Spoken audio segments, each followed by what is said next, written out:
자, 이제 게임을 시작하지. 잘 지냈습니까? 잘 지냈어요? 사실 우리 만난 지 얼마 안 되지 않았어요? 맞아요. 사실 세 번째. 통성명 해야 될 것 같아요. 설명도 제대로 못 아직도 조금 어색하긴 한데 처음 뵙겠습니다. 네, 공적인 원래 일로 이렇게 만나야지. 다니시면서. 네? 공적인 일로 만나야죠. 그래요. 우리가 사적으로 별로 친해지고 싶지 않은가. 그건 뭐 자, 근데 요즘에 영화 명량 보신 적 있으세요? 벌써 그렇게 빨리 들어가요? 맞죠? 네, 바로 본론으로 들어가요. 우리 진짜. 우리스니까. 아니, 또 방송하려고 좀 찾아봤어요. 오늘 아침에 기사 검색해보니까 1,500만을 넘었더라고요. 1,500. 예. 진기록을 세우고 있다고 거의 하더라고요. 그 대한민국 국민 3명 중에 1명이 봤다는 얘기죠. 그렇죠. 예. 대한민국 영화 역사상 신기록을 계속 수립하고 있대요. 이렇게 인기가 많은 이유가 뭘까요, 대체? 일단은 생각보다 재밌더라고요. 사실 그 영화를 볼 때 이제 저는 약간 좀 스케일이 큰 영화를 좋아해요. 액션 뭐 네, 이런 거? 그래서 웬만하면은 이거 뭐 위험한 얘기일 수도 있는데 저는 웬만하면 할리우드 영화를 봐요. 일단 제작비가 많이 들어간 거는 그만큼의 가치를 하더라고요. 아주 위험한 얘기가 아니죠. 왜냐면 할리우드가 이제 재밌긴 재밌으니까. 그건 그렇죠. 우리 소비자라고 많이 들어 너무 재밌으니까. 난 잘못했어. 할리우드인 줄 알았어. 저는 이제 한국 영화계에서 들으면은 좀 이제 섭섭할 만한 얘기지만 발음이죠. 예. 한국 영화가 되게 할리우드 못지않게 요즘 잘 만들고 잘 만들고. 아니 이 영화 명량이라는 영화는 이제 돈이 아깝지 않았어요. 누구랑 봤어요? 그냥 누구랑? 그 남자친구랑 봤어요. 하여튼 영화가 스케일이 꽤 괜찮았고 액션이나 이런 부분에서도 만족스러웠어요. 해상 전투씬? 예, 네. 해상 전투씬도 좀 스펙타클하게 다가왔고. 아니 근데 CG가 좀 어색하다 이런 얘기 있었거든요. 근데 저는 그런 거 모르고 봤어요. 너무 재밌어가지고. 네, 그쵸. 근데 그 어색한 CG를 최민식이라는 배우가 덮었죠. 배우빨이다. 네, 배우빨이 좀 있었죠. 배우빨이다. 스토리에 흡입되더라고요. 맞아요. 그리고 이순신이라는 이미지에 대한 약간 좀 그 기존에 있던 관념이 깨지는 그런 부분도 있었어요. 기존의 관념? 약간은 좀 날렵하고 굉장히 좀 키도 크고 훤칠하고 약간 이런 이미지를 갖고 있었거든요. 근데 약간 올드한 이미지로 나왔잖아요. 그렇죠. 약간 연약해 보이게 되는 되는 아파서 약간 골골대는 모습도 나왔죠. 맞아. 인간적으로 이순신도 인간이구나라는 것도 느꼈고 인간이에요. 네. 광화문의 이순신을 생각하고 있었는데 그렇죠. 근데 막 스포일이 될 수 있지만 뭐 이렇게 속옷 차림으로 막 뛰어다니면서 그 거북선 타는 모습 보는 그 이순신의 장면에서 생각보다 이 사람이 그러니까 결점 없을 만한 영웅이란 느낌 깨졌어요. 인간이구나 이런 느낌. 맞아. 저도 할아버지구나 약간 이런 인식이 생겼어요. 맞아요. 그냥 여기 40대의 혈기왕성한 약간 그런 아저씨 느낌이었었는데 그게 아니라 정말 할아버지인데 정말 지혜로우신 분? 약간 이런 식으로 이미지가 좀 바뀐 계기가 됐어요. 그 전투가 굉장히 치열했다는 걸 다시 한번 느꼈는데 네네네. 예전에 그 불멸의 이순신이라는 KBS 드라마 있었잖아요. 거기서는 생각보다 좀 쉽게 이겼고 그리고 이순신이라는 이미지가 있잖아요. 계속해서 이겨왔고 우리에겐 영웅이고 가장 잘 싸웠던 그 역사상의 최고의 군인이었고 이런 이미지 때문에 그 명량 대첩에서도 굉장히 좀 쉽게 이길 줄 알았어요. 맞아. 근데 어렵게 이기더라고요. 그러니까 그래야 재밌잖아요. 중간에 들어가가지고 어렵게 이기는데. 근데 사실 그게 사실이잖아요. 네. 역사적으로 봤을 12척밖에 때도 없는데. 어떻게 그 7,000대였나요? 그렇게 많은 배를 어떻게 이겨요? 7,000대 300척? 한 300척 정도를 300척? 네. 330척? 7천 어디? 죄송해요. 미안해. 7,000척이면 장난 고생이 없이 옆에 7,000년 전 세계를 점령하죠. 세계도 함락시킬 수 있는 미안해. 분량입니다. 하여튼 대단했어요. 역사를 왜곡시킬 뻔했네요.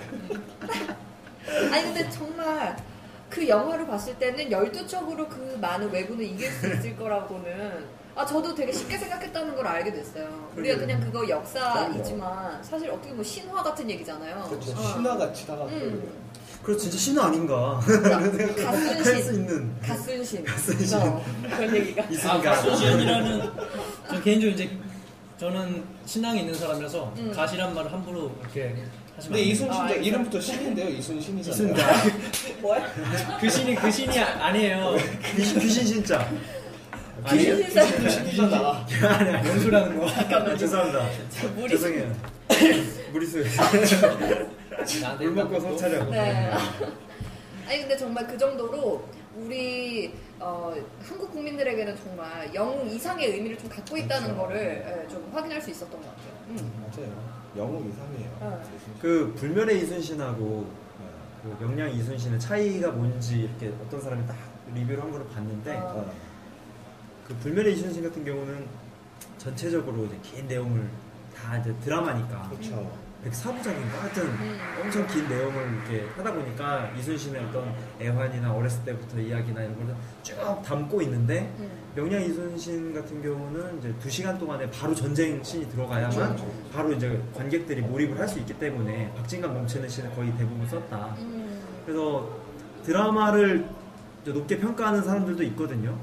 드라마를 높게 평가하는 사람들 중에서는 이제 명량 이순신은 너무 전투 씬에만 몰입을 했다.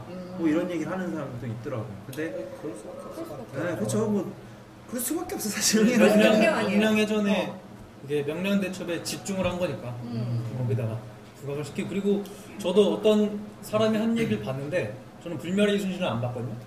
불멸의 이순신은 이순신을 보여줬고 명량의 이순신은 이순신 역할을 한 최민식을 보여줬다. 이런 얘기가 있더라고요. 최민식에만 불멸의 이순신이 더 좋았다고 하는 사람들도 많이 있더라고요. 워낙 평론가들은 또 그래요. 그럴 수 있겠네요. 근데 어쨌든 이순신이라는 인물 자체가 이 민족에게 끼치는 영향이나 이런 자부심 같은 게 이제 크다는 게 이번에 명량의 관객 수만으로도 보여지는 것 같아요. 저도 제가 그걸 보면서 울 줄 몰랐어요. 그래. 어떤 부분에서 눈물이 나오던가요? 기억이 안 나. 한 3번 정도 울었거든요.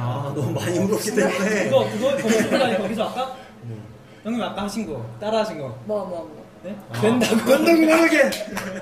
아니 그 부분은 아니었는데. 내가 같이 본 사람은 거기 엄청 좋아하는데 거기. 뭐든지 다 된다고 말해야 되는 거야. 그렇죠. 안 되는 걸 말하면 안 돼. 절대. 그러니까 만약에 내 리더가 그런 사람이었으면 짜증났을 것 같아. 그래요? 이게 좀 위험한 발언인데.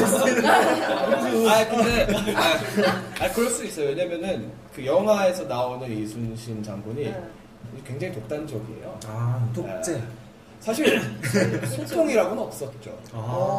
근데 그 이순신이라는 인물 자체가 그 율곡 이이가 만나자고 했을 때도 이게 만나지 않고 그리고 누군가가 그 자기 그 상사가 검은 굴을 만들겠다고 이렇게 나무를 베어간다고 할 때도 그 나무가 국가의 것이라고 그러니까 전혀 타협하지 않는 인물이기 때문에 소신이 아주 명확한. 소신이 강하고 아주 원칙주의자고 그렇기 때문에 영화에서도 이제 그런 부분은 아니지만 전투씬에서는 아주 잘 보여진 것 같아요. 오해하면 안 되죠. 그 부분만 보고. 근데 나쁘게 말하면 약간 고집스러운 거잖아요. 그리고 그 원칙주의자다 보니까 그 군법에도 굉장히 좀 강하게 적용을 하려고 하고 실제로 부하장수 탈용했던 부하장수를 목을 베죠. 영화 3에서도 법치주의. 그리고 아무리 자기 측근의 부하들이 아무리 이거는 힘든 싸움이다라고 얘기를 해도 듣지를 안 들었어요. 끝까지 와서 그렇게 설득을 하려고 해도 전혀 듣지 않고 그리고 결국에는 이제 전쟁을 하겠다고 하고 그렇게 나간 거였고 그러니까 어떻게 보면은 현재 얘기하고 있는 그 국민들이 바라는 리더와는 약간 거리가 있지 않나? 그렇죠. 그 생각을 했거든요. 되게 그러네 진짜. 그럴 법하다. 저는 잘 찾았는데. 아니 근데 요즘에 그럴싸해. 소통이 능사라고. 그렇죠. 그 정말 만약에 이순신 장군이 그 권율 장군 희위하러 들어간다. 그러면은 이런 역사가 안 쓰였을 텐데.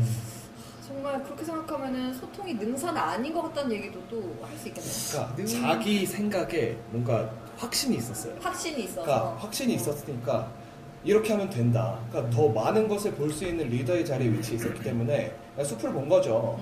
미래를 내다본 거죠. 이거는 정말 이길 수 있는 싸움이다라고 했고 따라와라. 라고 했고 백성들이 이렇게 따라온 거예요. 된다고 말해라. 그치. 그리고 스스로 그 위험한 곳에 들어갔잖아, 장군선이. 그렇게까지 하면서 하는 걸 보니까 백성이 그때 그걸 보면서 감동을 하고 이제 이순신 장군에 이제 확 홀린 거죠. 근데 이순신 장군이 굉장히 이제 어떻게 말하면은 진식 씨 말로는 이게 굉장히 독단적이고 그런데 소통이 없다라고 볼 수 있는데 근데 그 상황에서는 이제 소통이 이제 중요한 그게 아니죠. 장군의 이제 역할이나 전쟁 시에. 근데 지금 상황에서는 소통이 중요하죠. 그것이 맞다고 하더라도 지금 이순신 장군처럼 몰아붙이면 안 되죠. 설득을 시키는 방법으로 가야지. 상황에 따라서의 방법의 차이인 것 같은데 원칙을 지키는 것은 뭐 어느 시대나 중요한 것 같아요. 그런 원칙주의자의 문제가 필요한 거는. 근데 저는 사실 지금 우리나라 시기가 그 임진왜란 시기보다 더 나을 것도 없다고 보거든요. 사실. 사실 그래요. 왜 어떤 저는 지금 한 주간에도 많은 일이 일어나긴 했었는데, 그 현충원에 김정은 조화가 놓인 게 저는 무슨 조화야?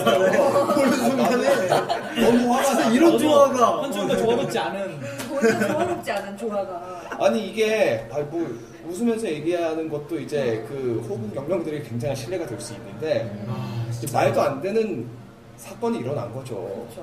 그렇죠. 적장이 조화가 거기 현충원에 놓일 수가 있어. 말도 안 되는 짓을 한 거예요. 근데 그걸 이제 받아오신 분들도 뭐 대단하지만 그분들은 이제 그렇게 생각하는 거죠. 근데 그거에 대한 기사도 이렇게 많이 안 났고 그 기사화된 이유가 그 김진태 국회의원인가? 그 국회의원이 계속 뭐라고 하고 있더라고요. 말도 안 되는 일이 일어났다고. 네. 그 의원이 한 얘기를 통해서 기사화되고 있지 그 전에는 김정은의 조화가 왔다는 것에 초점이 맞춰져 있지 그 조화가 현충원에 있어서는 안 될 것이라는 그런 내용은 찾아보기 힘들었어요. 제가 읽은 기사는 뭐 동아일보 사설 정도였나? 근데 무슨 생각으로 그 꽃을 받아다가 현충원에 갖다 놓은 걸까요? 그분의 입장에서 무슨 생각을 했을까? 사실은 저의 상식으로는 이해가 안 돼요. 자, 그분이 누구죠, 과연? 그분 누구? 황용씨 박씨인가요? 얘기해요. 모르겠는데요, 누군지? 얘기하면 안 되나? 네, 박지원 의원 직접 갖고 오셨잖아요. 그렇죠. 그거 다 아는 사실이니까. 갖고 오셨는데 네. 그거를 거기다 현충원에 둘 수 있는 용기도 나는 대단한 것 같아요. 정말 그 용기가 이순신이가 좋아하는 거야. 어떻게 거기다 그걸 갖다 놔. 그러니까 지금으로 치자면 일본 예를 들어 이토 히로부미가 보낸 이토 히로부미의 뭐 후손이 뭐 보낸 그런 거를 맞네. 놓는 그런 거랑 비슷한 거야. 그렇죠. 근데 그게 진정성 있는 사과가 있은 후가 아니라 전쟁 중인 그렇죠. 일본하고 우리가 전쟁 중인 상태에서 그 적장이 보낸 것을 우리 국민 돌아가신 분들의 그 귀한 곳에다가 이렇게 딱 앞에 그것도 대문에 그것도 대통령 그 옆에다 놨다는 것은 마치 보란 듯이 놨다고 저는 생각을 할 정도거든요. 네.